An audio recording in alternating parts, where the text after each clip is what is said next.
नमस्कारम सद्गुरु।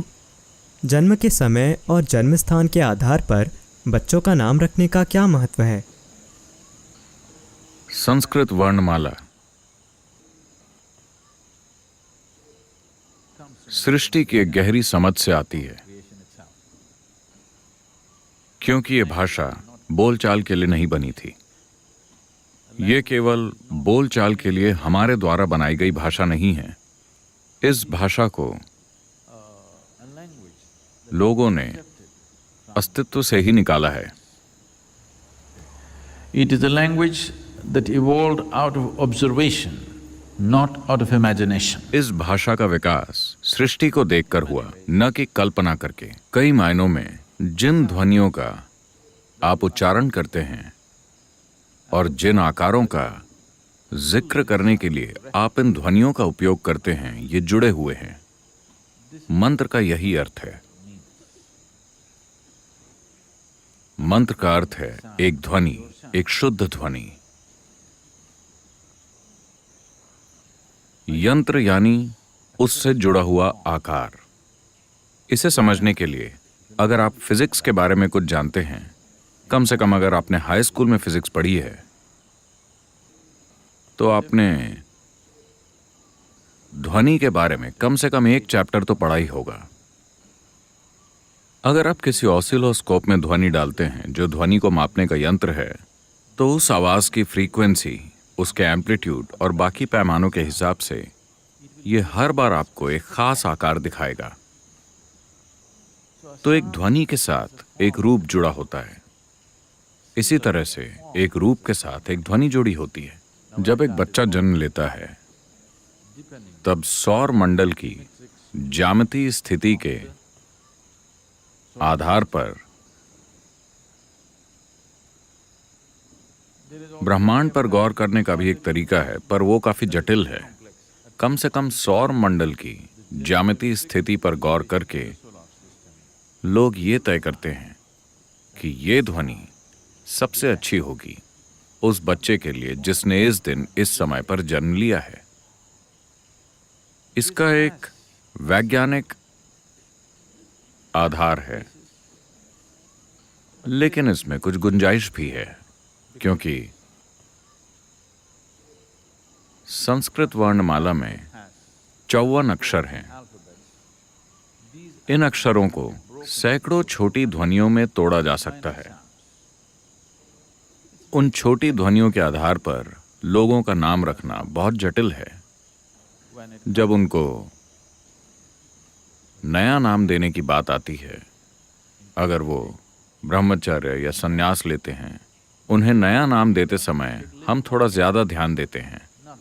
जन्म के आधार पर नहीं, बल्कि उनके कुछ पहलुओं को देखते हुए और वो दीक्षा को कैसे ग्रहण करते हैं, इसके आधार पर हम नाम को व्यवस्थित करेंगे ताकि उस नाम या ध्वनि का उससे मेल हो। अर्थ नहीं, अर्थ कोई मायने नहीं रखता, क्योंकि आप जो चाहें वो अर्थ बना सकते हैं।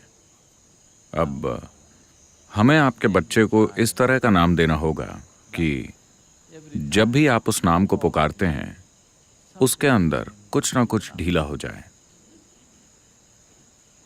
लेकिन अगर आप उसका नाम अनिरुद्ध रखते हैं,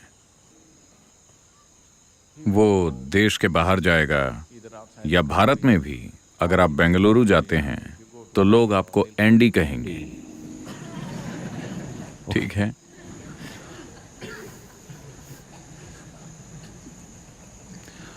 अगर आप उसका नाम जनक रखेंगे तो वो उसे जैक कहेंगे।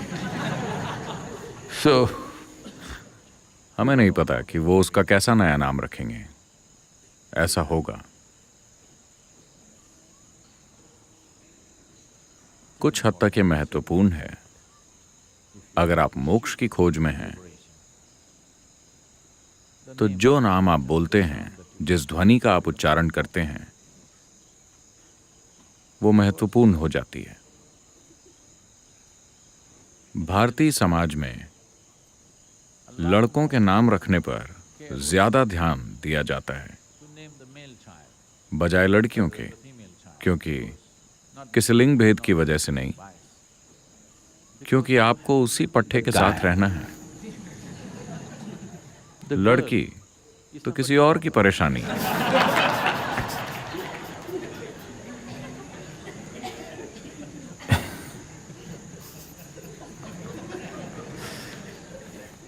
क्योंकि बेटा आसपास ही रहेगा आपकी आखिरी सांस तक। जब आप मर रहे हैं, अगर आप अपने बेटे को बुलाना चाहें तो आप कहेंगे शिवा। वाह। अगर वो सैम है तो क्या करें? इसलिए माता पिता भी ध्यान देते हैं कि हम तो लगातार, क्योंकि हो सकता है कि वो खुद अपने नाम का अक्सर इस्तेमाल न करें, लेकिन हमें ये नाम बार बार पुकारना पड़ेगा। इसलिए ये परिवार की ज्यामिति के अनुसार होना चाहिए। मगर वो ये नहीं जानते कि लड़की को क्या नाम दें, क्योंकि वो अभी तक ये नहीं जानते कि वो किससे शादी करेगी। तो आमतौर पर शादी के समय लड़की का नाम बदल दिया जाता था। आप जानते हैं, करीब 25 साल पहले तक अधिकतर महिलाओं का शादी के समय नाम बदल दिया जाता था। पति का नाम देखकर उसके गुणों के आधार पर या ग्रहों की ज्यामिति के आधार पर नाम बदला जाता था ताकि वो मेल खाए। आजकल ये अपमानजनक माना जाता है। मैं अपना नाम क्यों बदलूं? ये जरूरी नहीं है, क्योंकि हर चीज का शोषण करने के लिए प्रयोग किया जाने लगा है। उसकी वजह से हर चीज के लिए प्रतिरोध आ जाता है।